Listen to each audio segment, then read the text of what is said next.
ರಾಷ್ಟ್ರಭಕ್ತ ನಾಗರಿಕ ವೇದಿಕೆ ಸುರತ್ಕಲ್ ವತಿಯಿಂದ 1971ನೇ ಬಾಂಗ್ಲಾ ವಿಮೋಚನಾ ಯುದ್ಧದ ಸ್ವರ್ಣ ಜಯಂತಿಯ ಪ್ರಯುಕ್ತ EkShamDeshKNam ಕಾರ್ಯಕ್ರಮ ನಡೆಯಲಿದ್ದು ಸುರತ್ಕಲ್ ಪರಿಸರದ ಬಾಂಗ್ಲಾ ವಿಮೋಚನಾ ಯುದ್ಧ ವೀರರಿಗೆ ಗೌರವಾರ್ಪಣೆ ನಡೆಯಲಿದೆ ಎಂದು ಸತ್ಯಜಿತ್ ಸುರತ್ಕಲ್ ಹೇಳಿದರು. ಅವರು ಈ ಬಗ್ಗೆ ಸುರತ್ಕಲ್ನ ಖಾಸಗಿ ಹೋಟೆಲ್ನಲ್ಲಿ ಸುದ್ದಿಗೋಷ್ಠಿ ನಡೆಸಿ ಮಾತನಾಡಿದರು. ಡಿಸೆಂಬರ್ 5ರಂದು ಸುರತ್ಕಲ್ನ ಗೋವಿಂದಾಸ್ ಕಾಲೇಜಿನ ಸಭಾಂಗಣದಲ್ಲಿ EkShamDeshKNam ಎಂಬ ಕಾರ್ಯಕ್ರಮ ನಡೆಯಲಿದೆ. 1947ರ ದೇಶ ವಿಭಜನೆಗೆ ಮೊದಲ ಸೇಡು ತೀರಿಸಿಕೊಂಡು 93,000 ಪಾಕಿಸ್ತಾನಿ ಸೈನಿಕರ ಶರಣಾಗತಿಯೊಂದಿಗೆ ನೂತನ ಬಾಂಗ್ಲಾದೇಶದ ನಿರ್ಮಾಣಕ್ಕೆ ನಾಂದಿ ಹಾಡಿದ 1991ನೇ ಬಾಂಗ್ಲಾ ವಿಮೋಚನಾ ಯುದ್ಧದ ಸ್ವರ್ಣ ಜಯಂತಿಯ ಪ್ರಯುಕ್ತ ಸುರತ್ಕಲ್ ಪರಿಸರದ ಬಾಂಗ್ಲಾ ವಿಮೋಚನಾ ಯುದ್ಧ ವೀರರಿಗೆ ಗೌರವಾರ್ಪಣೆಯನ್ನ ಹಮ್ಮಿಕೊಂಡಿದ್ದೇವೆ ಎಂದು ಹೇಳಿದರು.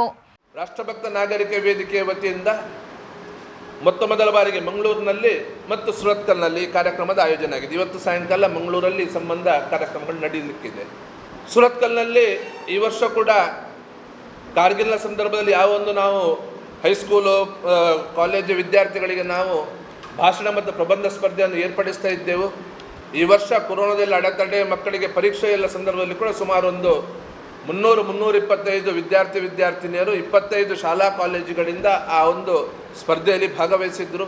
ಮೊನ್ನೆ ಭಾನುವಾರ ಆ ಕಾರ್ಯಕ್ರಮ ಗೋವಿಂದದಾಸ್ ಪದವಿ ಪೂರ್ವ ಕಾಲೇಜಿನಲ್ಲಿ ನಡೆಯಿತು.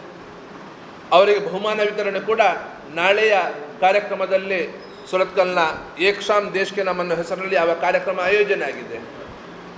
ಆ ಕಾರ್ಯಕ್ರಮದ ಬಹುಮಾನ ವಿತರಣೆ ನಡೀಲಿಕ್ಕಿದೆ.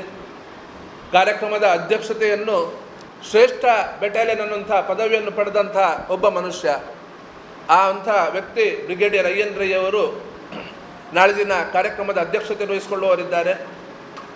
ಇನ್ನೊಬ್ಬರು 1971ರ ಸಂಘರ್ಷ ಸಮಯದಲ್ಲಿ ಕೂಡ ಸೈನ್ಯದಲ್ಲಿ ಇದ್ದುಕೊಂಡು ಕರ್ನಲ್ NS ಭಂಡಾರಿ, ನಿಟ್ಟೆಗುತ್ತು ಶರತ್ ಭಂಡಾರಿ ಅವರು.